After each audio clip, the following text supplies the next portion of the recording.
Hello everyone, this is Pal Ponder on Weather coming at you with another video.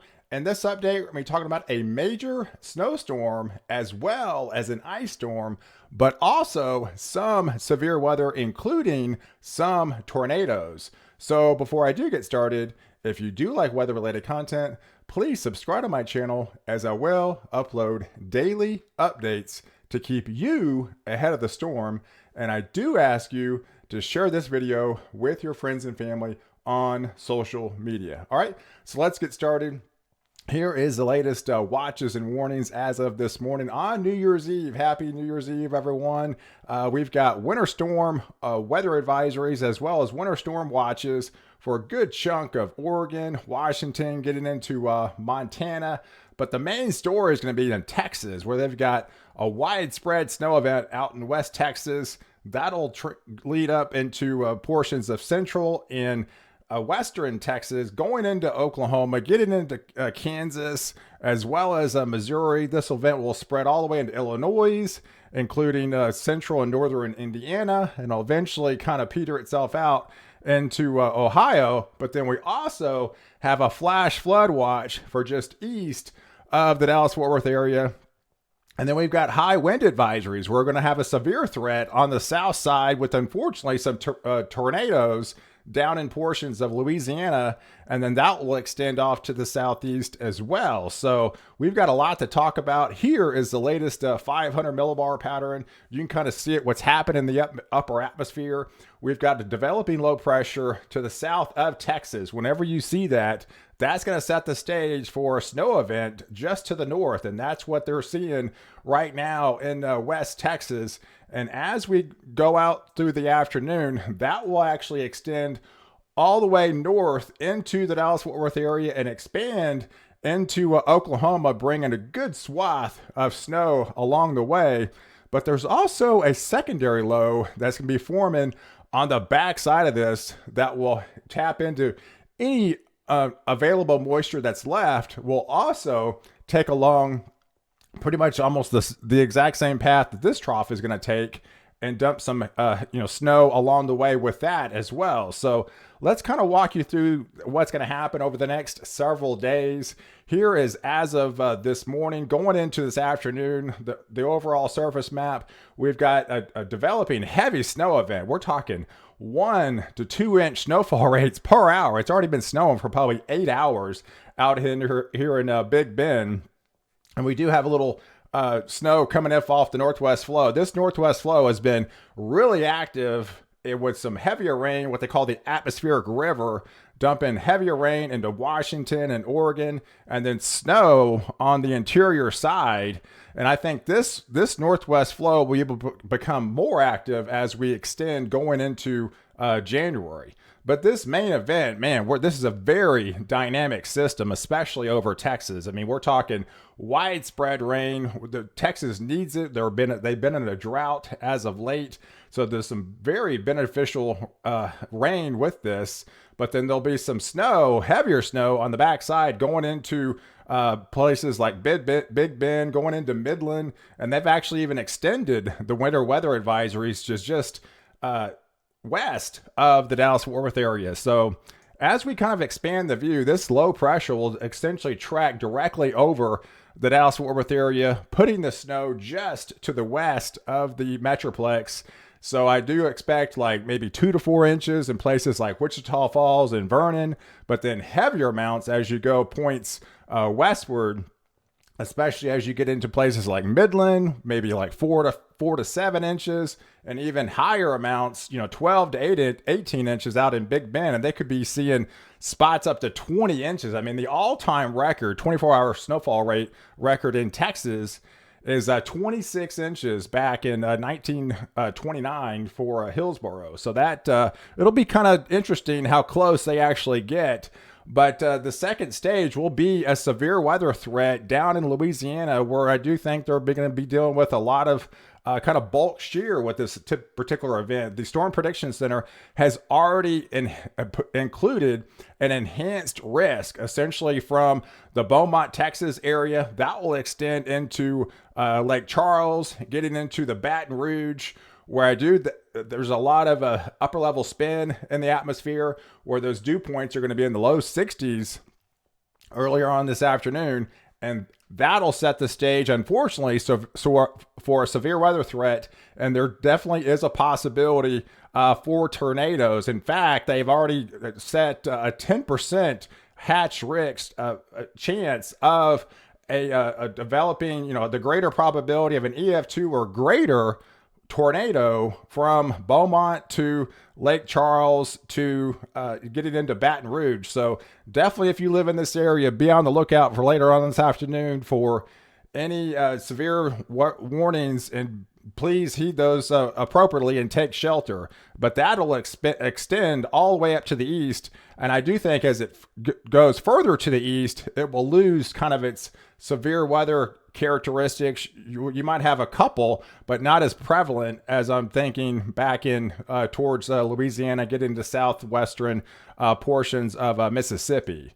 But yeah, I mean, we're talking, as we wake up for New Year's Day morning, well, you can kind of see where a lot of the snow, these are your temperatures where the snow will fly. I mean, we're talking almost teens in the Big Bend, where that snowpack is pretty prevalent. But yeah, we got widespread 20s for a good chunk of the U.S. So for a lot of you guys, you're going to be waking up to freezing temperatures, and then holding on to the 60s down here in Florida. But you guys have been pretty cool down in Florida. I mean, you've been taking advantage of those nice cooler temperatures. So those 60s are pretty kind of normal for you guys. But as we kind of expand the view, this is your surface map for New Year's Day morning, and you can see where Missouri was pretty much below freezing. Any precipitation will form on the form of rain on the south side, but then widespread upper 20s in the central and northern Missouri, where I do think you're going to have a fairly significant ice event. I mean, we're talking ice particularly from 1/10 of an inch in some areas up to 1/4, but there's also a huge swath that could see a 1/2 inch of ice on the roads as well. So definitely some treacherous travel in that area. But yeah, you're going to be dumping some heavier snow in portions of the Panhandle, getting into central and western parts of Oklahoma, and this will expand into Kansas, and then transfer into a little bit of lighter ice amounts as you get into central and northern parts of Illinois. But yeah, another culprit is the wind with this event. With this dynamic system of this low pressure, this will traverse northward throughout the day today, dumping those heavier winds. So you could be seeing gusts of 40 to 50 miles an hour is not out of the question in these kind of reds and orange shaded colors. So that's going to be another aspect from this system as well. And of course, any severe threat on the south side in Louisiana. But as we go through the day on New Year's Day now in the afternoon, that low will continue to lifting northward, dumping some of those heavier rains into the southeast, going into northern portions of Illinois and to northern portions of Indiana, and this will traverse into Ohio, where I think it's going to be mostly a rain event for you guys with some little snow, and this will continue pushing northeast, and you can see the northwest flow is still active. But as we can kind of continue throughout the evening hour on New Year's Day, that low will just continue to lift to the northeast, lifting that snow a little bit further north by then. And then we continue on. That system will continue on to the northeast, dumping the snow a little bit higher. The northwest flow is a lot more prevalent now, dumping that atmospheric river and moisture along the coast, but then transferring to pretty much all snow in the interior regions. But then look at this. Here's that second trough that was on the backside, now producing some more snow starting to show up into the Panhandle, getting into Oklahoma, and that will kind of expand and kind of elevate and dump more snow by the time Saturday night rolls around into Missouri. So you're going to have rain, you're going to have ice, and then you're going to have snow. So you got a lot going on in Missouri, and this will continue lifting on into Illinois.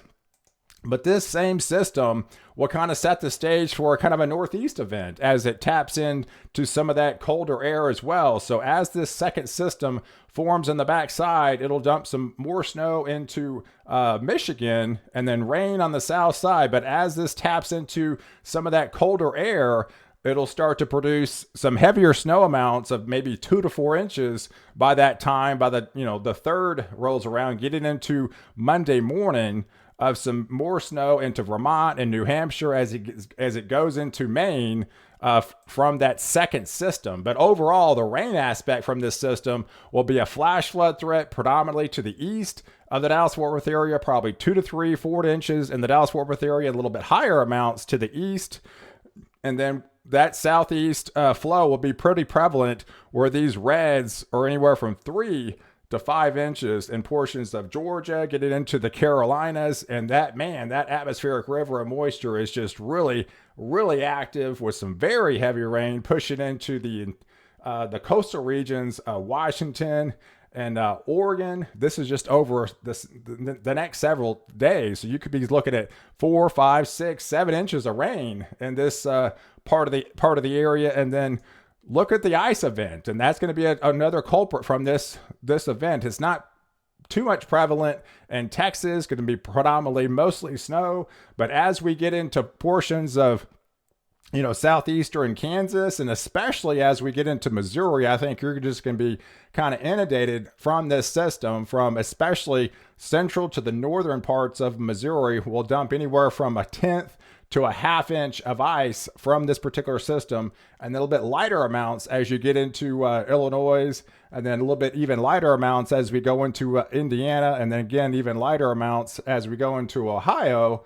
But then as that second system picks back up on trailing behind it, tapping into some of the colder air, that'll tap into a little bit more ice from that second system going into Pennsylvania, going into New York by then.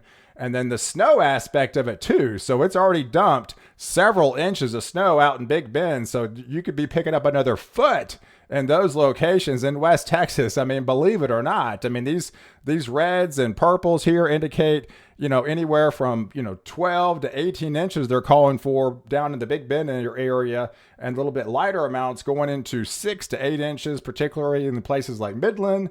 And then, like I said, 2 to 4 inches possibly in Wichita Falls to Vernon.